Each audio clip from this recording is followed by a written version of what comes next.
Muy buenos días a todos. Muchísimas gracias, Daniel, por la invitación a participar en estas charlas.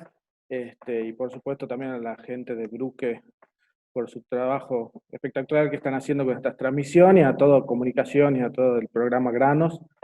Bueno, yo soy Sebastián Sabaté de la sección Manejo de Malezas y les quería presentar una pequeña reseña de la problemática de malezas durante esta campaña.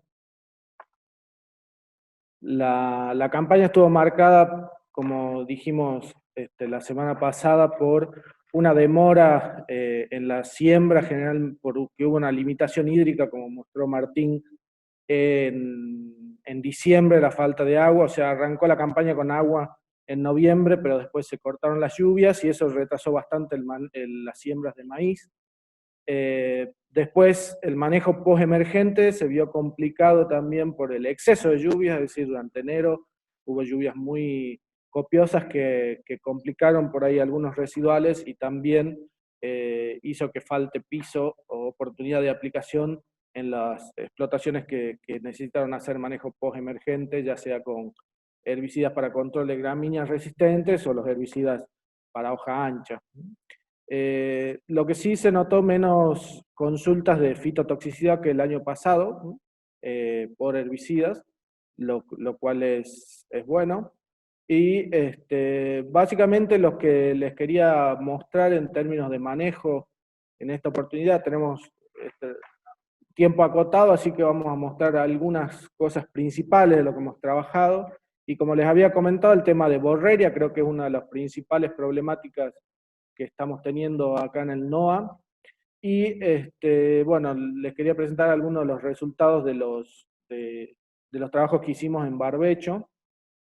Esto está hecho en la zona de Buruyaco y como ven, ya la eficiencia de flumioxazin como un herbicida que puntualmente tiene un efecto muy interesante sobre esta maleza en post-emergencia. Es muy interesante también el hecho de que la susceptibilidad es muy particular de esta especie, como les vengo comentando. Acá vemos cómo la borreria está quemada a una semana de la aplicación y vemos una rama negra que no tiene ningún síntoma prácticamente del herbicida.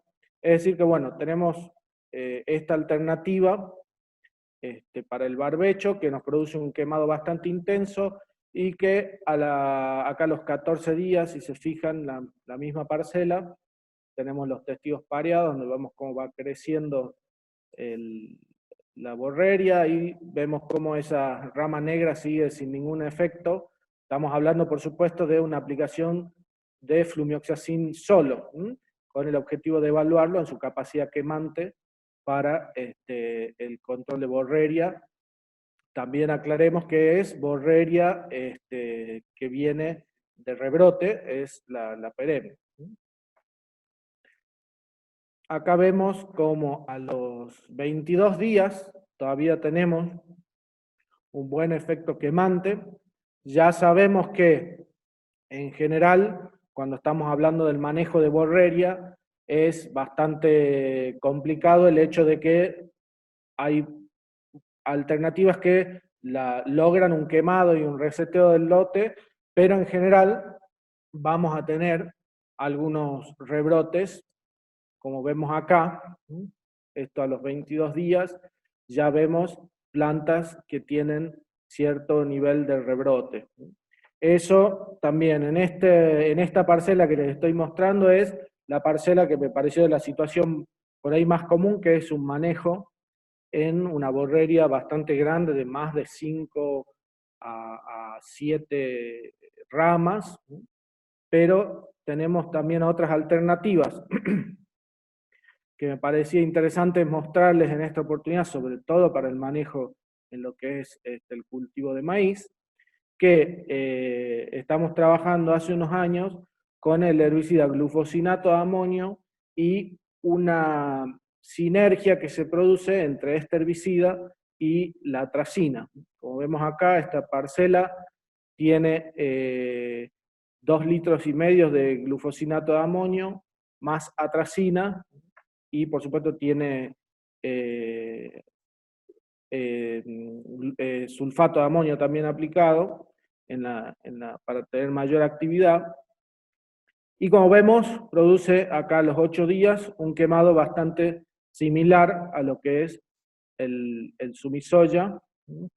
Lo que les decía, en plantas ya muy desarrolladas, o sea, cuando uno encara el barbecho en un nivel avanzado, un tamaño avanzado de borreria, se empieza a ver también una complicación a nivel del mojado de la planta. Por eso es conveniente trabajar un poquito más temprano en la campaña para que no llegue a esos tamaños la borreria. Fíjense acá, ya a los 22 días, esa misma parcela, cómo se mantiene el efecto quemante de esta mezcla.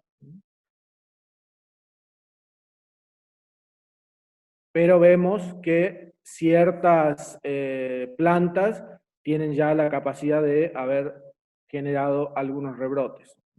Por supuesto que sabemos también que en el caso de borreria va a hacer falta algún tipo de doble golpe antes de la siembra y también lograr un cierre, una densidad de cultivo que le compita en términos de luz a esta especie, que cuando tiene competencia se ve bastante limitada. Acá lo que les quería mostrar es cómo el glufosinato de amonio solo tiene una capacidad quemante, pero es bastante más reducida, y la atracina sola también produce una muy pequeña sintomatología inicial, pero no tiene una capacidad quemante. Por eso estamos hablando de un efecto sinérgico de estos dos herbicidas que nos permiten un control muy interesante y orientado al cultivo de maíz. También hay una alternativa para el cultivo de soja donde no se utiliza atracina, pero utilizamos otra triacina que es la prometrina, o también puede ser una metribuzina. En este caso solo les presento lo que es para el cultivo de maíz, después vamos a tener la oportunidad de ver lo otro. Acá lo que les comentaba es, esta es una parcela que se aplicó en un tamaño de borreria mucho más chica, de 3 a 5 ramas. Y acá vemos cómo a la izquierda a los 14 días y aún a los 21 días, el efecto es mucho más interesante cuando uno la aplica en plantas más chicas, porque se logra, por supuesto, un quemado mejor. Y la otra cosa interesante de esta mezcla de glufosinato de amonio con atracina es la potencialidad de utilizarla en posemergencia de maíz. Como vimos que nos mostró Fausto, hay varios de los híbridos que tienen la capacidad de tolerar el glufosinato de amonio en posemergencia. Hay que fijarse bien en cada evento que uno tiene para no cometer errores, porque los que no sean tolerantes van a sufrir una fitotoxicidad y una pérdida de plantas muy importante. Pero en caso de una necesidad de trabajar en posemergencia, estamos evaluando esta alternativa como algo interesante. Sabemos que no es lo mejor en el caso de maíz. ¿Por qué? Porque el maíz sufre mucho la competencia inicial en el establecimiento, y eso ya limita la productividad de nuestros lotes si se inició con malezas, pero bueno, siempre sabemos de que las situaciones complicadas ocurren y es bueno tener alternativas para el manejo post-emergente también. Bueno, respecto de la situación de los ensayos en poroto, como comentó Clarita, esta campaña no fue buena en términos de poroto.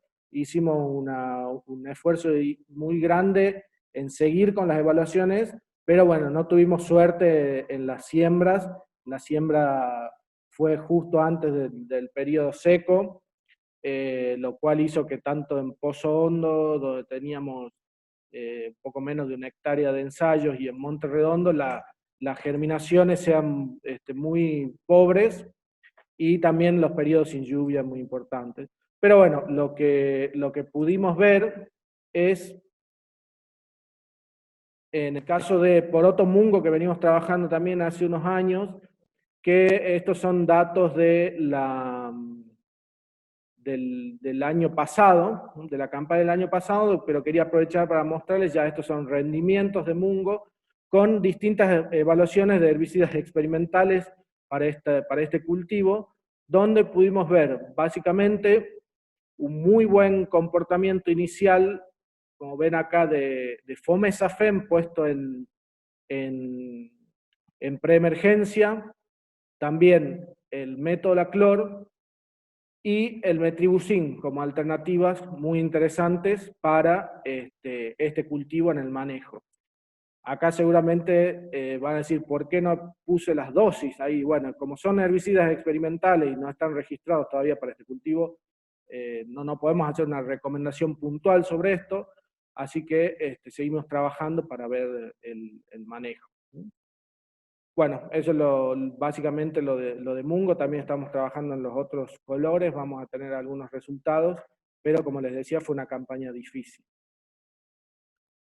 Todo este trabajo, como siempre, en la estación se hace con un grupo de personas, son los integrantes de la sección malezas, por supuesto para todos los cultivos, recalcar el trabajo que hace Maxi López y Nelson Robles, sobre todo en el tema de granos, pero toda la sección y bueno, todo el programa colabora en este trabajo y también, por supuesto, los productores y los técnicos en general. Muchísimas gracias. Acá tienen el contacto nuestro de la sección. Lamentablemente seguimos teniendo que contactarnos de vía digital, pero seguramente pronto vamos a tener la oportunidad de encontrarnos personalmente. Y como venimos recalcando, todas las preguntas que quieran hacer las pueden hacer en este WhatsApp para que en un bloque de respuestas próximo le podamos acercar una respuesta. Así que los dejo, agradezco de nuevo la presencia de todos y estamos en contacto.